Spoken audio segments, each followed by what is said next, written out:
What's up, everybody, and welcome to Hungry Barber University. Today we have a great cut for you. We are doing a 2 with the grain on this Wavy out of DC. I'm using Andis Super ZR. Most of these blades are going to be detachable blades. So like you saw, we started with the 2 with the grain. He likes his waves to be in nice and dark. And we're going to get it to pop with this close taper contrast. So after we did the 2 with the grain, then we came with the 1A against the grain, and we went up to the top of the earlobe, or the top of the ear. We went to the top of the ear, and then after that, we went in with a 2 against the grain to create what I like to call the weight line or the ridge line.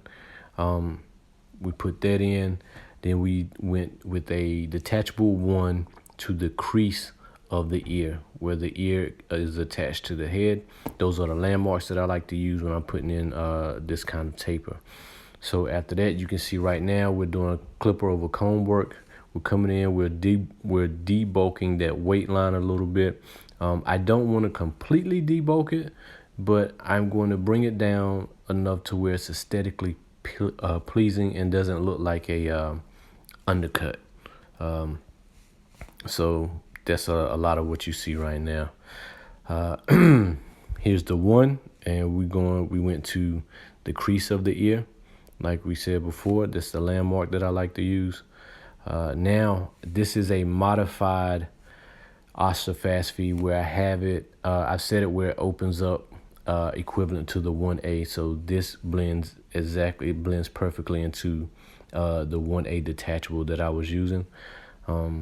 So you'll see me going in, point cutting, detailing, breaking up some of that density in there. That's helping with the gradient. That's how you help get that gradient and that smooth blend.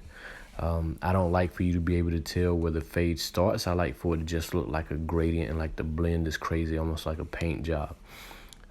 Each time I move the lever up on the side, I'm stopping underneath where I was the last time. So it's a fade down technique. So here we go. We're detailing with this clipper over comb now, because now I'm connecting those different sections. Because remember, we had a 2 against the grain, and we had a 1A against the grain, and we had a 1 against the grain. So my clipper over comb came in and just started connecting those sections to have a smooth blend. Now I have a line that I can see down at the bottom of it, right where I had took the clipper closed and went in, and I want to blend that a little bit more. So you're going to see me work this lever a little bit and get some of that density out of there as we move from the 1 up to the 2. Man, clipper over comb, man, let me tell you, if you do not know how to do clipper over comb, let me know, and I will do a very detailed video with camera angles and the whole 9 to teach clipper over comb. Because when I learned clipper over comb, it changed the game for me. It helped my fading out so much more. Like I quit messing with so many guards and different guards and things like that, because the comb is your guard, and I can adjust whatever level I need to fade into with the comb. So here what you see me doing is I'm blending out the top of this beard, roughing it in. I'm using the corner of my blade, point cutting, going in, breaking up some of the density without having to necessarily use the guards to bring the level of the beard down. I just want to thin it out and break up some of the density and set it up for when I come and start doing the lineup. Man, this is like the final step. I like to call this polishing the cut.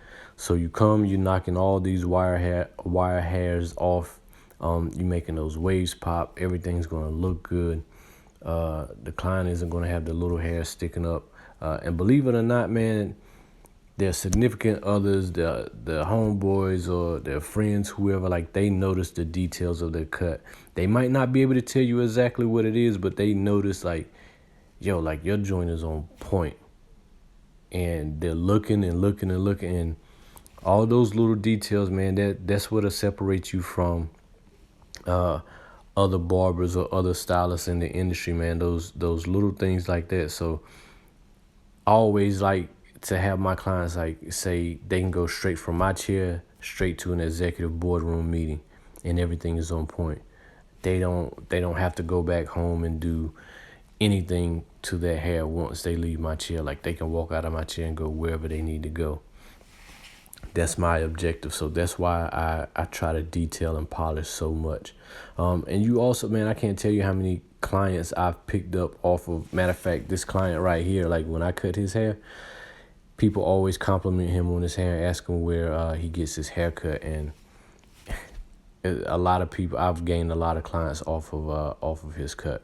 So that's another thing, because I don't really pass out business cards. I try to make my cut my business card.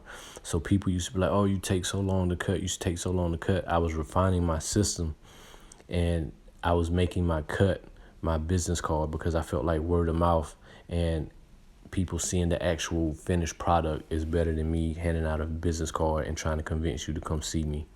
You see the finished product, that will convince you to come see me. So we're doing some more polishing.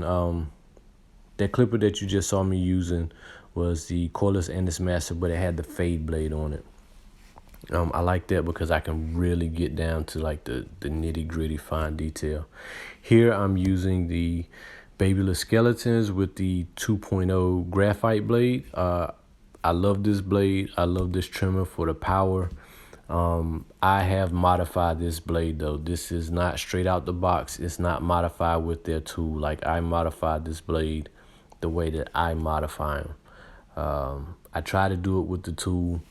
It was too close and it was cutting people. So I did it the way that I do my Andis blades, and it comes out perfect. Like, I love it. It's smooth on the client. I don't cut them. If you want to buy this blade, you can head over to hungrybarber.com. And you can purchase one from there. So you see, when I do my hooks, I kind of go in and I hit the front of the hook first, and then I like to go from the bottom and swing up and connect it. And then you'll see me come back around and I just start detailing like any hair that's out of place or that I think be in place. My vertical bars, I lean the top of my vertical bars back a little bit because it helps frame the face.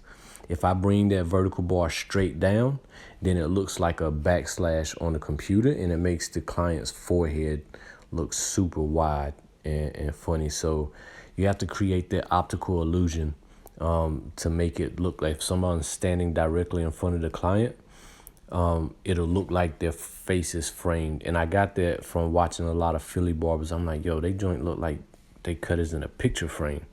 And so as I would look at profile views of their haircuts, I would see like, oh, they leaned the vertical bar back a little bit. Nothing crazy, but just enough. So I started doing that, and I love it. It was a great addition. So we come in doing a little bit more cleanup, man, and we put the exclamation point on this cut. So if you guys like what you see, definitely drop a comment, leave a review. And if you have any questions, reach out to me, man. I'm more than willing to answer any questions that you have and help you out. Thanks a lot.